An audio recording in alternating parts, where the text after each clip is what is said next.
பொதுவா ஒரு மனிதனுக்கு உடம்பு சரியில்லைன்னா நாம என்ன பண்ணுவோம்? நேரா மருத்துவமனைக்கு போவோம். அங்க டாக்டர் ஒரு எக்ஸ்ரே எடுக்க சொல்லுவாரு இல்லையா? அந்த எக்ஸ்ரேல எலும்பு முறிவு ஒரு வெள்ளை கோடா ரொம்ப தெளிவா தெரியும். டாக்டர் உடனே இதோ இங்கதான் பிரச்சனை அப்படின்னு மிக எளிதா காட்டிடுவாரு. ஒரு நிறுவனத்தோட நிதி ஆரோக்கியத்தை பத்தி பேசும்போதும் அந்த எக்ஸ்ரே மாதிரி ஒரு தெளிவான கணக்கு இருக்கும் தான் நீங்க எதிர்பார்ப்பீங்க, கரெக்டா? ஆமா, அப்படிதான் நாம எல்லாரும் நம்ப விரும்புறோம். முதலீட்டாளர்களாகிய உங்களுக்கும் எனக்கும் கூட எண்களை பார்த்த உடனே ஓ இது லாபம் இது நஷ்டம் அப்படின்னு பிரிச்சு பாக்குற ஒரு இயல்பான ஆர்வம் இருக்கும். எண்கள் பொய் சொல்லாது அப்படின்ற ஒரு ஆழமான நம்பிக்கை நமக்கு இருக்கு. ஆனா நம்ம இந்திய எலக்ட்ரிக் வாகன சந்தைக்குள்ள, குறிப்பா இந்த ஓலா எலக்ட்ரிக் நிறுவனத்தோட தற்போதைய நிலைமைக்குள்ள நம்ம நுழையும் போது அந்த எக்ஸ்ரே மெஷின் திடீர்னு வெடிச்சு சிதறுது. வெடிச்சு சிதறிடுது, அது ரொம்ப சரியான வார்த்தை. ஏன்னா நிலைமை அந்த அளவுக்கு ரொம்பவே குழப்பமா இருக்கு.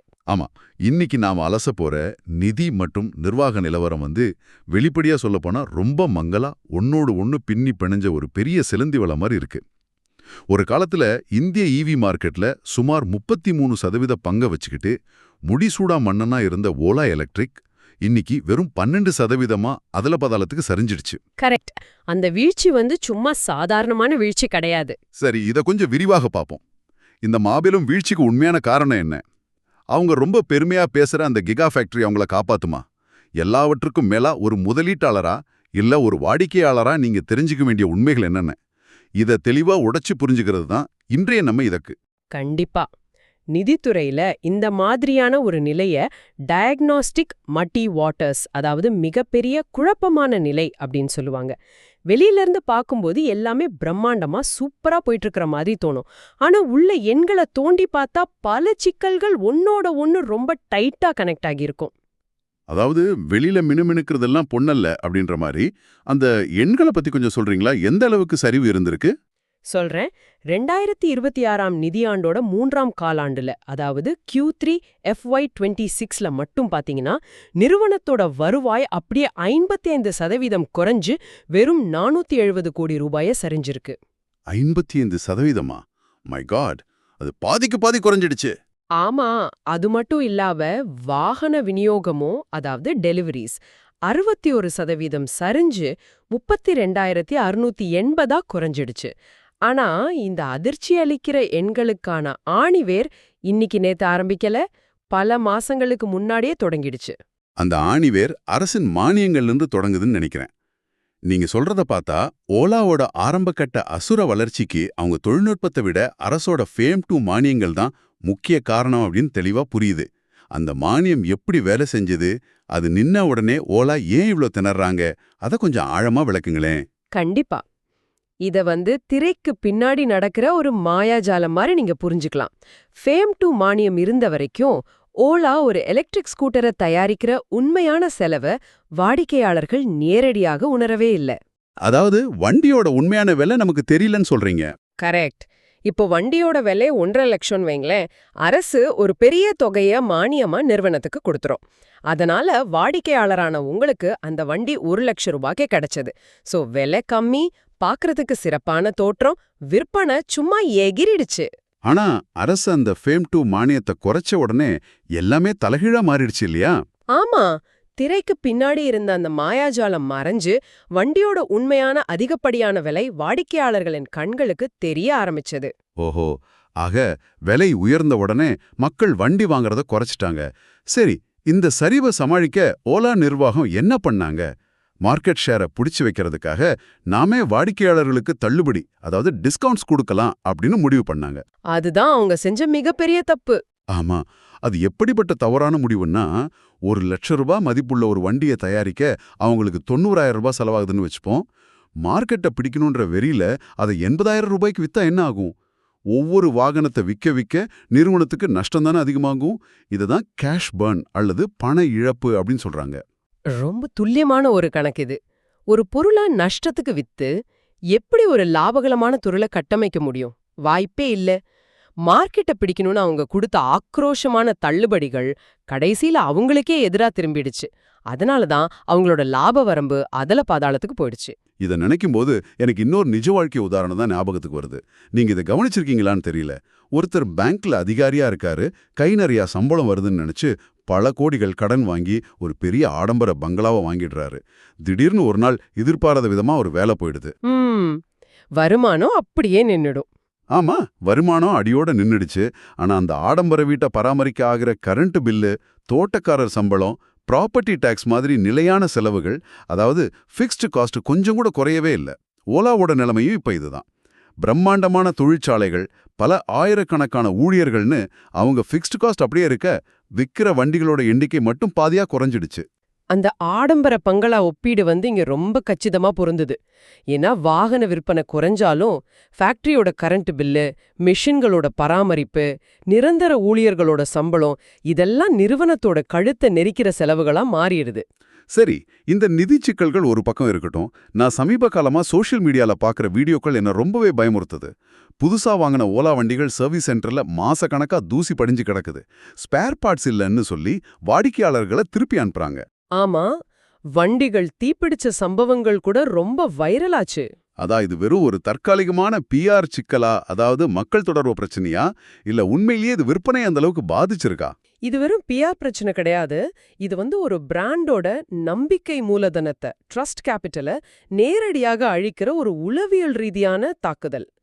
நீங்க ஒரு வாகனம் வாங்குறீங்கன்னா அது உங்களுக்கு ஒரு சுதந்திரத்தை கொடுக்கணும். ஆனா அந்த வாகனம் உங்களை நடுரோட்ல நிறுத்திட்டு சர்வீஸ் சென்டர்ல பல மாசங்கள் ஸ்பேர் பார்ட்ஸ்க்காக காத்து கிடக்குதுன்னா அது வாடிக்கையாளருக்கு மிகப்பெரிய மன உளைச்சலை ஏற்படுத்தும் இல்லையா? கண்டிப்பா. இந்த அதிருப்தி வேர்ட் ஆஃப் மவுத் மூலமா ரொம்ப வேகமா பரவும். ஒரு புது வாடிக்கையாளர் ஓலா ஷோரூம்குள்ள நுழையறதுக்கு முன்னாடியே தன்னோட நண்பரோட அனுபவத்தையோ இல்ல யூடியூப் வீடியோவையோ பார்த்துட்டு தம் முடிவை மாத்திக்கிறாரு. அதாவது அந்த பிராண்ட் மேல இருக்கிற நம்பிக்கையே போயிடுது. கரெக்ட். ஒரு பிராண்ட் மேல உள்ள நம்பிக்கை உடைஞ்சா அதை திரும்ப கட்டமைக்கிறதுக்கு பல வருஷங்கள் பிடிக்கும். இதுதான் அவங்களோட மார்க்கெட் ஷேரை 33% 12% குறைச்சதுல ரொம்ப முக்கிய பங்காற்றி இருக்கு. ஆக ஒரு வண்டியை வித்தா நஷ்டம் வருது, சர்வீஸ் பிரச்சனையால விற்பனையும் குறையுது. இந்த நஷ்டத்தை எப்படி குறைக்கிறது? ஒரு எலக்ட்ரிக் ஸ்கூட்டரோட விலையில சுமார் 40% செலவு அதோட பேட்டரிக்கு தான் ஆகுது. ஆமா, அதுதான் ஈவி மார்க்கெட்டோட அடிப்படை. அப்படியானால் அந்த பேட்டரியை நாமே நேரடியாக தயாரிச்சா என்ன? இடைத்தரகர்களுக்கான கமிஷன், இறக்குமதி வரி இதெல்லாம் மிச்சப்படுத்தலாமே அப்படின்ற எண்ணத்துல தான் ஓலாவோட மாஸ்டர் பிளான் பிறக்குது.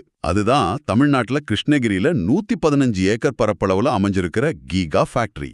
இதெல்லாம் இப்போதைக்கு ஓலாவை மீட்க போற மந்திரக்கோல்னு பலரும் சொல்றாங்க. உண்மைதான். இந்த கிகா ஃபேக்டரி தற்போது 2.5 கிகாவாட் ஹவர் உற்பத்தி திறனை கொண்டிருக்கு. அவங்களோட சொந்த தயாரிப்பான 4680 பரத் செல் அப்படின்ற பேட்டரிகளை இவங்களே உற்பத்தி பண்றாங்க. இதோட பின்னணியில உள்ள அந்த ஏன், எப்படி அப்படின்ற அறிவியலை நீங்க புரிஞ்சுக்கணும். அதாவது முன்னாடி கொரியாவில இருந்தோ இல்ல வேற நாடுகள்ல இருந்தோ பேட்டரிகளை இறக்குமதி பண்ணிட்டு இருந்தாங்க, அதானே? ஆமா. அதுல கப்பல் போக்குவரத்து செலவு, இறக்குமதி வரி, அப்புறம் அந்த வெளிநாட்டு பேட்டரி நிறுவனத்தோட லாபம் இது எல்லாமே அடங்கியிருக்கும். இப்ப பேட்டரியை இவங்களே தயாரிக்கிறதுனால அந்த 40% செலவுல ஒரு மிகப்பெரிய தொகையை மிச்சப்படுத்துறாங்க. இங்கே ரொம்ப ஆச்சரியப்பட வைக்கும் விஷயம் என்னன்னா, என்ன அது சொல்லுங்க. இதனால ஓலாவோட ஆட்டோ பிரிவின் மொத்த லாப வரம்பு, அதாவது கிராஸ் மார்ஜின், ஒரே அடியில 30% உயர்ந்திருக்கு. ஆஹா, கேட்கவே ரொம்ப பிரமாதமா இருக்கே. இன்னும் இருக்கு. இந்த சொந்த பேட்டரி உற்பத்தியால Q2 FY26ல முதல் முறையா ஓலாவோட ஆட்டோ பிரிவு 0.33% அப்படின்ற அளவுல பாசிட்டிவ் இபிட்டாவை அடைஞ்சிருக்கு. அதாவது வாகன உற்பத்தியில அவங்க லாபத்தோட முதல் சுவையை கண்டிருக்காங்க. ஒரு நிமிஷம். பாசிட்டிவ் இபிட்டா அப்படின்ற இந்த ஃபைனான்ஸ் வார்த்தையை கொஞ்சம் எளிமையா உடைச்சு பார்ப்போம். அதாவது ஒரு ஸ்கூட்டரை தயாரிக்க ஆகிற நேரடி செலவுகளான உதிரி பாகங்கள், பேட்டரி, ஃபேக்டரி தொழிலாளர்களோட சம்பளம் இதெல்லாம் விட அந்த ஸ்கூட்டரை விற்கிற விலை கொஞ்சம் அதிகமா இருக்குன்னு சொல்றீங்க இல்லையா? ஆமா, எக்ஸாக்ட்லி அதுதான். அந்த வகையில பார்த்தா லாபம்தான். ஆனாலும் ஒரு சந்தேகம். இந்த பிரம்மாண்டமான கிகா ஃபேக்டரியை கட்டுறதுக்காக அவங்க வாங்கின பலாயிரம் கோடி ரூபாய் கடனுக்கான வட்டியோ இல்ல அந்த ஃபேக்டரியோட மிஷின்களுக்கான தேய்மான செலவோ, அதாவது டிப்ரிசியேஷன், இது அந்த ஈபிட்டா கணக்குல வராது, சரிதானே? மிகச் சரியா பிடிச்சிட்டீங்க. இபிட்டான்றது தினசரி அடிப்படை வர்த்தகம் லாபகரமா இருக்கா அப்படின்றத மட்டும்தான் காட்டும். கடனுக்கான வண்டியையோ தேய்மானத்தையோ அது கணக்குல எடுத்துக்காது. அப்படியென்றால் எனக்கு இங்க ஒரு மிகப்பெரிய கேள்வி எழுகிறது. ஒரு பக்கம் சந்தையில வண்டிகளோட விற்பனை 61% அதல பாதாளத்துக்கு போயிட்டு இருக்கு. மக்கள் வண்டியை வாங்க தயங்குறாங்க. இந்த நிலைமையில எதிர்காலத்துல 100 கிகாவாட் அவர் உற்பத்தி திறனை குறி வச்சு இந்த கிகா ஃபேக்டரிக்காக பல கோடிகளை கேபெக்ஸ், அதாவது மூலதன முதலீடா கொட்டுறது எந்த வகையில புத்திசாலித்தனம்? இது அந்த ஆடம்பர பங்களா ஊமை மாதிரி நிறுவனத்தோட ஃபிக்ஸ்டு காஸ்ட்டை மேலும் மேலும் ஏத்தி அவங்க கழுத்தை நெரிக்காதா? இது ரொம்ப அருமையான கேள்வி. நீங்க கிகா ஃபேக்டரிய ஒரு பிரம்மாண்டமான புல்லட் ட்ரெயின் மாதிரி கற்பனை செஞ்சுக்கோங்க.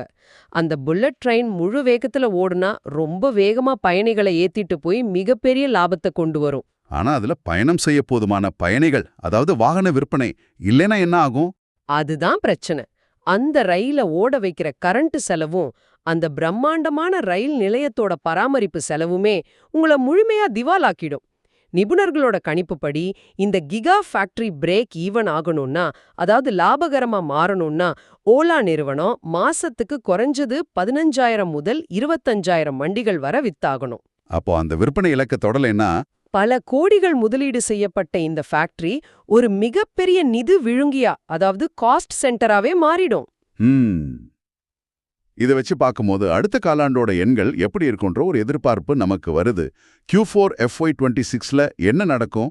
நிர்வாகம் தங்களோட ஆட்டோ பிரிவின் மொத்த லாபத்தை 40% உயர்த்தவும், OPEX எனப்படும் தினசரி இயக்கச் செலவுகளை 250 300 கோடி ரூபாயா குறைக்கவும் இலக்கு நிர்ணயிச்சிருக்காங்க இல்லையா? ஆமா, நிர்வாகத்தோட இலக்குகள் நம்பிக்கையுற்ற மாதிரி தான் இருக்கு. செலவுகளை அவங்க ரொம்பவே கடுமையா உழைக்கிறாங்க. ஆனா நிபுணர்களோட ஒட்டுமொத்த எதிர்பார்ப்பு என்னன்னா, தனிப்பட்ட முறையில ஆட்டோ பிரிவு அந்த பாசிட்டிவ் EBITDA அப்படின்ற சின்ன லாபத்தை காட்டினாலும், நிறுவனத்தோட ஒட்டுமொத்த நிதிநிலை, அதாவது கன்சாலிடேட்டட் ரிசல்ட்ஸ் தொடர்ந்து நஷ்டத்துல தான் இருக்கும். ஏன்னா அந்த புல்லட் ரயிலோட தேய்மானமும் அதை கட்டமாங்கின கடனுக்கான வட்டியும் அந்த சின்ன லாபத்தை முழுமையா முழுங்கிடும். கரெக்டா? 100% கரெக்ட். இங்கதான் விஷயம் ரொம்ப சுவாரஸ்யமா மாறுது. நேயர்களான உங்களுக்காக ஒரு விஷயத்தை நான் சுட்டிக்காட்ட விரும்புறேன். நம்ம தினமும் காலையில அவசரமா ஆபீஸ் போக ஓலா கேப்ஸ் ஆப் மூலமா ஒரு ஆட்டோவையோ காரையோ புக் பண்றோம். டிரைவர் அண்ணா கிட்ட OTP சொல்லி பயணம் பண்றோம். உடனே கார் கிடைச்சிடுது. உடனே நம்ம என்ன நினைக்கிறோம்? ஓலா கார் பிசினஸ் ரொம்ப சூப்பரா போகுது, ஊர் முழுக்க ஓலா தான் ஓடுது. அப்ப ஷேர் மார்க்கெட்ல இருக்கிற ஓலா எலக்ட்ரிக் பங்க, அதாவது OLE இலக்க வாங்கினா நமக்கும் லாபம்தான் அப்படின்னு கணக்கு போடுறோம். இது ஒரு மிகப்பெரிய மாயை. ஆமா, அது பல முதலீட்டாளர்கள் செய்யற ரொம்ப ஆபத்தான ஒரு தவறான புரிதல். நேயர்களே, நீங்க இதை ரொம்ப தெளிவா புரிஞ்சுக்கணும். ஓலா கேப்ஸ் எனப்படும் ANI டெக்னாலஜிஸ் என்பதும் பங்குச்சந்தையில பட்டியலிடப்பட்டுள்ள ஓலா எலக்ட்ரிக் மொபிலிட்டி லிமிடெட் என்பதும் முற்றிலும் வெவ்வேறான 2 தனித்தனி நிறுவனங்கள். கண்டிப்பா. இவங்க 2 பேருக்கும் இடையில எந்த நிதி பரிமாற்றமும் கிடையாது. அவங்க ஓலா அப்படின்ற அந்த பிராண்ட் பேரை மட்டும்தான் ஷேர் பண்ணிக்கிறாங்க. இதை இன்னும் ஆழமா சொல்லணும்னா, நீங்க ஓலா எலக்ட்ரிக் பங்க வாங்குனீங்கன்னா, நீங்க எலக்ட்ரிக் ஸ்கூட்டர்கள் மற்றும் பேட்டரிகளை தயாரிக்கிற ஒரு ஃபேக்டரியில தான் முதலீடு செய்றீங்க. அந்த வாடகை கார் தொழில்ல இல்ல. ஓலா கேப்ஸ் நிறுவனம் பல 100 கோடிகள் லாபம் சம்பாதிச்சாலும் சரி, அந்த லாபத்துல ₹1 கூட ஓலா எலக்ட்ரிக் நிறுவனத்தோட பங்குதாரரான உங்களுக்கும் வராது. இது இதை கேட்டுட்டு இருக்கிற பலருக்கும் ஒரு மிகப்பெரிய ஆஹா தருணமா இருக்கும்னு உறுதியா நம்புறேன். அந்த கேப்ஸ் பிசினஸ் நல்லா நடக்கிறத பார்த்துட்டு இந்த EV நிறுவனத்தோட பங்குகளும் உயரும்னு நிறைய பேர் ஏமாந்திருக்காங்க. உண்மைதான். எண்கள், லாப வரம்புகள், நிறுவன கட்டமைப்புகள் இதெல்லாம் தாண்டி பங்குச்சந்தை நிபுணர்களையும் பெரிய நிறுவன முதலீடாளர்களையும் ரொம்ப கவலையடைய செஞ்சிருக்கிற இன்னொரு முக்கிய விஷயம் இருக்கு. அதுதான் நிறுவனத்தோட நிர்வாக தலைமை மீதும் அவங்களோட நம்பகத்தன்மை மீதும் எழுந்துள்ள தொடர் சர்ச்சைகள். ஆமா, ஒரு நிறுவனம் எவ்வளவு சிறப்பா செயல்பட்டாலும் அதோட நிர்வாகத்தின் மேல மார்க்கெட்டுக்கு நம்பிக்கை இல்லனா அந்த நிறுவனம் நிலைச்சு நிக்கிறது ரொம்ப ரொம்ப கஷ்டம். இந்த சர்ச்சைகள் 1-2 இல்ல, வரிசையா அணிவகுத்து நிக்குது. ஃபேம் 2 மானியங்களை முறைகேடா பயன்படுத்தினதா எழுந்த குற்றச்சாட்டுகள் இதுல முதலாவது. ஸ்கூட்டர்களுக்கான சார்ஜர்களுக்கு தனியா கட்டணம் வசூலிச்சு அரசு மானிய விதிகளுக்கு முரணா செயல்பட்டதால சுமார் 130 142 கோடி ரூபாய் வரைக்கும் வாடிக்கையாளர்களுக்கும் அரசுக்கும் ஓலா திருப்பி செலுத்த வேண்டிய கட்டாயம் ஏற்பட்டுச்சு. அது மட்டுமில்ல, முறையான சான்றிதழ்கள் இல்லாததுனால RTO அதிகாரிகள் நேரடியாக சோதனையிட்டு பல ஷோரூம்களை தற்காலிகமா மூடினாங்க. ஆனா இது எல்லாவற்றையும் விட முதலீட்டாளர்களை அதிர்ச்சிக்கு உள்ளாக்கியது நிறுவனத்தோட CEO பவிஷ் அகர்வாலோட ஒரு குறிப்பிட்ட நடவடிக்கை தான் இல்லையா? ஆமாங்க, தன்னோட சொந்த தனிப்பட்ட AI நிறுவனமான கிருத்ரிம்காக ஓலா எலக்ட்ரிக் பங்குகள்ல சுமார் 3.9% அவர் பேங்க்ல அடமானம் வச்சாரு. அப்புறம் அந்த பங்குகள் மீட்கப்பட்டுடுச்சு, அது வேற விஷயம். ஆனா இது ஏன் ஒரு மிகப்பெரிய ரெட் ஃபிளாக் அப்படின்றத நம்ம புரிஞ்சுக்கணும். ஒரு பப்ளிக் கம்பெனி ஷேர் மார்க்கெட்ல வரும்போது அதுல பொதுமக்களோட பணமும் நம்பிக்கையும் அடங்கி இருக்குதானே? கரெக்ட். அந்த நிறுவனத்தோட பங்குகளை தன்னோட இன்னொரு தனிப்பட்ட தொழிலோட வளர்ச்சிக்காக ஒரு ஃபவுண்டர் அடமானம் வைக்கிறார்னா, அது கார்ப்பரேட் கவர்னன்ஸ் விதிகளின்படி ஒரு பெரிய அத்துமீறலாவே பார்க்கப்படுது. இது மட்டும் இல்லாம சமீபத்துல அக்டோபர் 2025ல ஒரு ஊழியரோட தற்கொலை வழக்குல பவிஷ் அகர்வால் மேல பதிவு செய்யப்பட்ட எஃப்ஐஆர் பெரும் பரபரப்பை ஏற்படுத்துச்சு. அந்த எஃப்ஐஆர்ல அதிக வேலைப்பழு, மன அழுத்தம் மற்றும் நிதி முறைகேடுகள் தொடர்பான புகார்கள் சொல்லப்பட்டிருந்துச்சு. நாம இங்க ஒரு விஷயத்த ரொம்ப தெளிவா பதிவு செய்யணும். ஆமா, அது ரொம்ப முக்கியம். ஓலா நிறுவனம் இந்த குற்றச்சாட்டுகளை முழுமையா மறுத்திருக்காங்க. மேலும் நீதிமன்றத்தை அணுகி இந்த எஃப்ஐஆருக்கு இடைக்கான தடையும் வாங்கியிருக்கிறாங்க. நாம இங்கே எந்த தரப்பிற்கும் ஆதரவாகவோ எதிராகவோ பேசல, செய்திகள்ல உள்ளத உள்ளபடி அலசுறோம். ஆனா இந்த மாதிரியான செய்திகள் ஒரு பெரிய நிறுவனத்தோட ஒர்க் கல்ச்சர் மேல மிகப்பெரிய கேள்வி எழுப்புது இல்லையா? நீங்க சொல்றது சரிதான். செய்திகள் உண்மையாவோ அல்லது நிரூபிக்கப்படாத குற்றச்சாட்டுகளாவோ இருக்கலாம். ஆனா இத ஒரு பெரிய கண்ணோட்டத்துல பார்த்தோமானா, இந்த இன்ஸ்டிடியூஷனல் இன்வெஸ்டர்ஸ் எப்படி செயல்படுறாங்கன்னு பார்த்தா உங்களுக்கு இந்த வீழ்ச்சியோட காரணம் புரியும். மியூச்சுவல் ஃபண்டுகள், வெளிநாட்டு முதலீட்டு நிறுவனங்கள், இவங்க எல்லாமே தங்களுக்கென மிக கடுமையான ESG, அதாவது என்விரான்மெண்டல், சோஷியல் அண்ட் கவர்னன்ஸ் விதிகளை வச்சிருப்பாங்க. அது எப்படி வேலை செய்யும்? அது ஒரு கம்ப்யூட்டர் அல்காரிதம் மாதிரி செயல்படும். ஒரு நிறுவனத்தோட தலைமை மீது FIR அல்லது பங்குகளை அடமானம் வைக்கிறது மாதிரி ஒரு கவர்னன்ஸ் சிக்கல் செய்தி வெளியானா போதும் அந்த அல்காரிதம் தானாகவே அந்த பங்குகளை விற்க தொடங்கிடும். ஓலா மாசம் 1,00,000 வண்டிகளை வித்து லாபம் சம்பாதிச்சாலும் சரி, இந்த ESG அல்காரிதம்களுக்கு அத பத்தி கவலை இல்ல. நிர்வாக சிக்கல்னா உடனே வெளியேறிடும். ஓ, அதனாலதான் மார்க்கெட்டோல எலக்ட்ரிக்க செயல்படுத்தும் வேகம் அதிகம் உள்ள, ஆனா நிர்வாக அபாயங்களும் அதிகம் உள்ள, அதாவது high execution drive, high governance risk உள்ள ஒரு நிறுவனமாவே முத்திரையிட்டு இருக்காங்களா? எக்ஸாக்ட்லி. இந்த உண்மைகள் ரொம்ப கசப்பானவ, ஆனா ரொம்ப அவசியமானவ. சரி, இந்த எல்லா டேட்டாவையும் எண்களையும் சர்ச்சைகளையும் ஒன்னா சேர்த்து பார்க்கும்போது உலகோட முன்னணி பங்குச்சந்தை நிபுணர்களோட கணிப்பு ஓலா எலக்ட்ரிக் மேல எப்படி இருக்கு? ரொம்ப மோசமா தான் இருக்கு. கோல்ட்மேன் சாக்ஸ், சிட்டி மாதிரியான பெரிய உலகளாவிய புரோக்கரேஜ் நிறுவனங்கள் இதோட டார்கெட் பிரைஸ ரொம்ப கடுமையா குறைச்சிருக்காங்க. ஒரு காலத்திலே 70 ரூபாயை தாண்டி முதலீட்டாளர்களோட செல்லப்பிள்ளையா வலம் வந்த இந்த பங்கு இப்போ அதோட 52 வார சரிவான வெறும் 24 ரூபாய் அப்படின்ற அளவுல ஊசலாடிட்டு இருக்கு இல்லையா? ஆமா, நிபுணர்கள் இதோட அடுத்த 12 மாச இலக்கா வெறும் 22லிருந்து 26 ரூபாயை மட்டுமே நிர்ணயிச்சு இத திட்டவட்டமா ஸ்ட்ராங் செல் அல்லது செல் ரேட்டிங்ல வச்சிருக்காங்க. இந்த சூழ்நிலையில முதலீட்டாளர்கள் என்னதான் செய்யறது? யாருக்கு இது ஏற்றது? இதுல 2 வகையான முதலீட்டாளர்களை நாம தனித்தனியா பார்க்கணும். நீங்க ஒரு லாங் டேர்ம் இன்வெஸ்டரா, அதாவது உங்க பணத்தை பல வருஷங்களுக்கு முதலீடு செய்யறவரா இருந்தா இப்போதைக்கு பொறுமை காக்கிறது ரொம்ப ரொம்ப அவசியம். குறைஞ்சது அடுத்த 2 அல்லது 3 காலாண்டுகளுக்காவது நிறுவனம் தன்னோட ஆட்டோ பிரிவுல தொடர்ச்சியா உறுதியான லாபத்தை காட்டணும். அதாவது பேட்டரி உற்பத்தியின் மூலமா செலவுகள் கட்டுக்குள்ள வரணும், எல்லாவற்றிற்கும் மேலா சரிந்த மார்க்கெட் ஷேர் திரும்பவும் உயரத் தொடங்கணும். அதானே? கரெக்ட். அது வரைக்கும் இந்த பங்கை தவிர்க்கிறது தான் சிறந்த உத்தி. சரி, தினசரி அல்லது குறுகிய கால வர்த்தகம் செய்யறவங்க, அதாவது ட்ரேடர்ஸ், இதை எப்படி அணுகணும்? ஒருவேளை விலை ரொம்ப கம்மியா கிடைக்குதுன்னு நினைச்சு மேலும் வாங்கி ஆவரேஜ் செய்யலாமா? வேணவே வேணாம். அது ரொம்ப ஆபத்தான முடிவு. குறுகிய கால வர்த்தகர்களை பொறுத்தவரை இது முற்றிலும் செய்திகளின் அடிப்படையில, அதாவது நியூஸ் ட்ரிவனா ஏறி இறங்குற ஒரு பங்கு. இதோட அடிப்படை எண்கள் ரொம்ப பலவீனமா இருக்கிறதால எந்த ஒரு நீண்டகால முதலீட்டு மனநிலையுடனும் இதை வாங்கக்கூடாது. அப்போ ட்ரேடிங் செய்யறவங்க என்ன பண்ணணும்?